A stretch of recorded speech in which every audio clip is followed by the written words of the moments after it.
Respuestas bíblicas de cómo contestar al hermano de la Iglesia de Cristo que se ofende porque expones el error. Número 1. No le agrada mi tono de voz, pero no es mi tono, es la espada. Hebreos 4:12 dice, la palabra de Dios es viva y eficaz y más cortante que toda espada de dos filos. Si al exponer el error alguien se siente agredido, no fui yo, fue la palabra. El cirujano no pide perdón por usar el bisturí. Yo no pido perdón por usar la Biblia. Segunda respuesta a cómo contestar al hermano de la Iglesia de Cristo que se ofende porque expones el error. Pablo nombró el error y a los errados. Segunda de Timoteo 2, 17, 18. Dice, Himeneo y Fileto se desviaron de la verdad, diciendo que la resurrección ya se efectuó. Segunda de Timoteo 4, 14.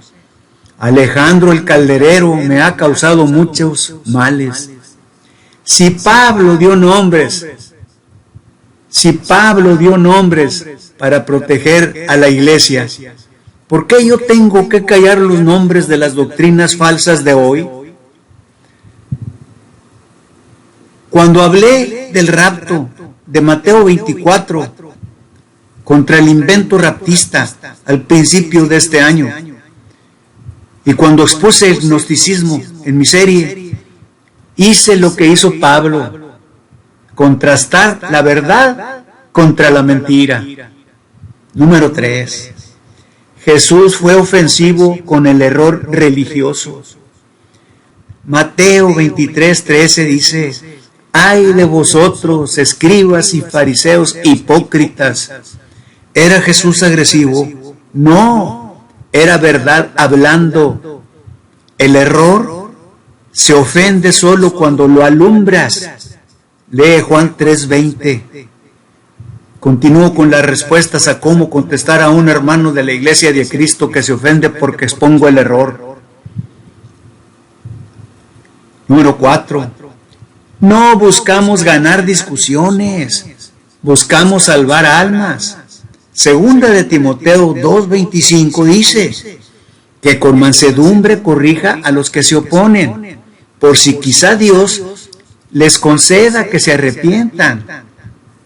Yo no ataco personas, ataco doctrinas que mandan gente al infierno. Gálatas 1:8-9. Si no digo que el rapto secreto no está en Mateo 24, ¿cómo va a salir el hermano engañado de ese error? Continúo contestando al hermano que se ofende porque expongo el error. Número 5. Callar es ser cómplice. Ezequiel 3:18 dice, si no le amonestares, su sangre demandaré de tu mano. Si sé que el gnosticismo está metido en sectas y no lo digo, Dios me va a cobrar esas almas, no a ti. Tú me pides que calle, Dios me manda que hable. Lee Hechos 5:29. Conclusión a cómo contestar al hermano de la Iglesia de Cristo que se ofende porque expongo el error. Hermanos, Primera de Reyes 22:14 dice, lo que Jehová me hablare, eso diré. Número 2. Si defender la verdad suena agresivo, el problema no es el volumen ni el tono, es que la mentira grita cuando se está muriendo. Número 3. Yo no voy a negociar lo que dice Judas 3. Contender ardientemente por la fe. Yo no voy a negociar para que la denominación no se ofenda. Número 4. Prefiero que te enojes conmigo hoy y no que Dios se enoje con los dos en el juicio. Y número 5.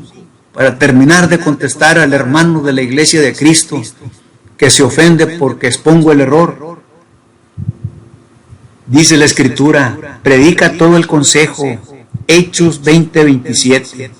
El que ama al pecador le dice la verdad. El que ama su comodidad le esconde el infierno. ¿Puede una persona ser salva en una denominación? Parte 2. Hemos visto en la parte 1 que Cristo no prometió ninguna denominación. Ahora veremos, número 2, ¿cuántas denominaciones estableció Jesús? Y número 3, ¿por cuántas denominaciones dijo Jesús que regresaría? Veremos si alguna de esas preguntas nos contesta la interrogante de que si uno puede ser salvo en una denominación. Número 2. ¿Cuántas denominaciones estableció Jesús?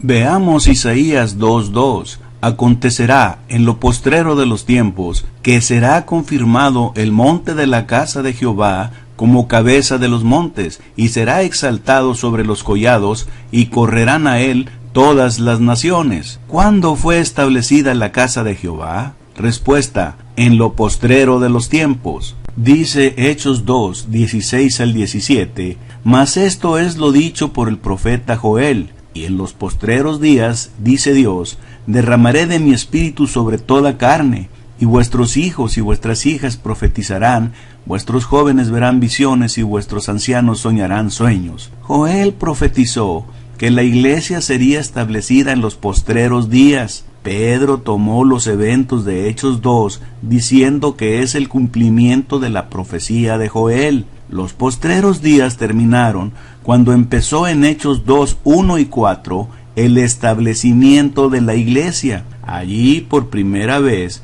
se usaron las llaves, que es el predicar el evangelio para entrar al reino o iglesia. Si leemos y volvemos a leer el capítulo 2 de Hechos, no vemos que Jesús haya establecido alguna denominación. Dice Mateo 16:18 y 19, y yo también te digo que tú eres Pedro, y sobre esta roca edificaré mi iglesia, y las puertas del Hades no prevalecerán contra ella, y a ti te daré las llaves del reino de los cielos. Efesios 1:22 y 23 dice, y sometió todas las cosas bajo sus pies, y lo dio por cabeza sobre todas las cosas a la iglesia, la cual es su cuerpo, la plenitud de aquel que todo lo llena en todo. Así que la iglesia es el cuerpo de Cristo, y Cristo tiene un solo cuerpo, mientras que las denominaciones dicen que todas juntas forman el cuerpo de Cristo.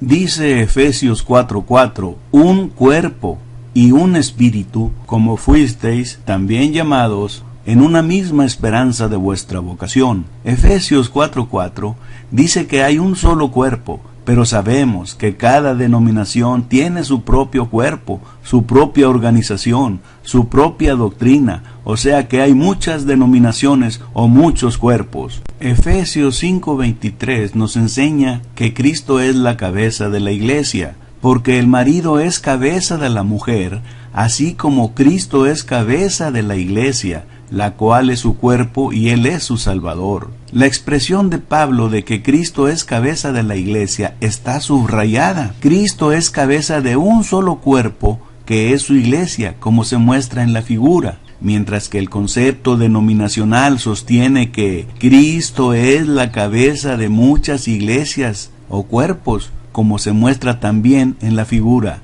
lo cual haría a Cristo una atrocidad o un monstruo con muchos cuerpos, por lo que el denominacionalismo es una doctrina falsa por la manera atroz en la que pretende presentar a Cristo. En la figura vemos que Cristo es la única cabeza de la iglesia en la iglesia de Cristo, mientras que en la iglesia católica el Papa es la cabeza visible y Cristo es la cabeza invisible. Pero Cristo no comparte con nadie su posición de ser la cabeza de su cuerpo, que es su iglesia. Cristo no es una de las cabezas.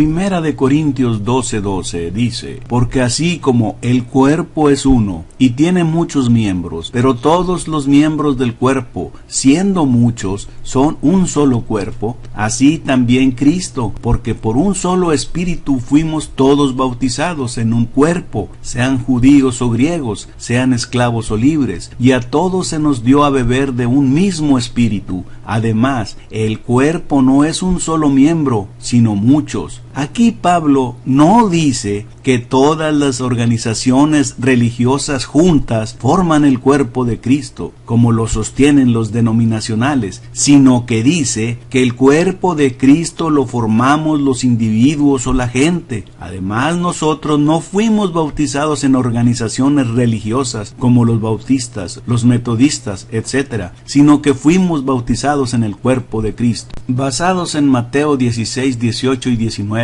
y Primera de Corintios 12:12, el punto aquí es que las ideas de que, número 1, todas las organizaciones religiosas juntas forman el cuerpo de Cristo, como lo sostienen los denominacionales, y número 2, que Cristo es un monstruo de 2 cabezas, Cristo y el Papa son cabezas, como lo sostienen los denominacionales católicos, por lo que esas ideas no se ajustan a la doctrina de la Biblia.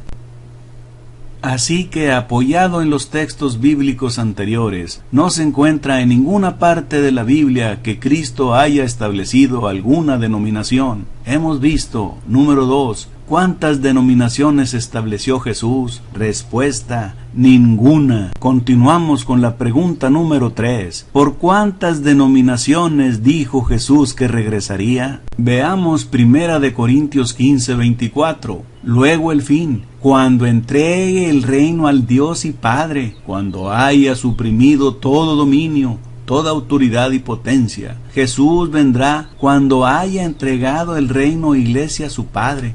¿Cuál iglesia? La única que hemos leído, la iglesia de Cristo. Veamos Colosenses 1:13, el cual nos ha librado de la potestad de las tinieblas y trasladado al reino de su amado Hijo. O sea que, número 1, reino es igual a iglesia de Cristo. Número 2, Jesús vendrá cuando entregue la iglesia de Cristo o reino a su Padre. Veamos segunda de Tesalonicenses 1:5 al 10. Esto es demostración del justo juicio de Dios, para que seáis tenidos por dignos del reino de Dios, por el cual asimismo padecéis, porque es justo delante de Dios pagar con tribulación a los que os atribulan, y a vosotros que sois atribulados, daros reposo con nosotros, cuando se manifieste el Señor Jesús desde el cielo, con los ángeles de su poder en llama de fuego, para dar retribución a los que no conocieron a Dios, ni obedecen al evangelio de nuestro Señor Jesucristo, los cuales sufrirán pena de eterna perdición, excluidos de la presencia del Señor y de la gloria de su poder, cuando venga en aquel día para ser glorificado en sus santos y ser admirado en todos los que creyeron, por cuanto nuestro testimonio ha sido creído entre vosotros. ¿Por quiénes va a venir Jesús? Respuesta, por los dignos de su iglesia o reino. Respuesta, por los santos de su iglesia. Respuesta, por los que le obedecieron. ¿Por quiénes no va a venir Jesús? Respuesta, por los que no obedecen el Evangelio y que no tienen la doctrina de la Biblia, sino que tienen doctrinas humanas. Resumiendo todo lo anterior, ¿puede una persona ser salva en una denominación? Veamos, número 1, ¿cuántas denominaciones prometió Jesús? Ninguna. Número 2, ¿cuántas denominaciones estableció Jesús? Ninguna. Y número 3, ¿por cuántas denominaciones dijo Jesús que regresaría? Por ninguna. Así que, ¿puede una persona ser salva en una denominación? La Biblia dice que no. La salvación solo la obtenemos al estar en la iglesia que Cristo estableció, no en ninguna denominación. Hechos 2:47 dice, y el Señor añadía cada día a la iglesia los que habían de ser salvos. Si escuchamos su palabra, creemos y confesamos que Jesucristo es el Hijo de Dios, nos arrepentimos de nuestros pecados y luego nos bautizamos, seremos miembros de su cuerpo que es la iglesia de Cristo.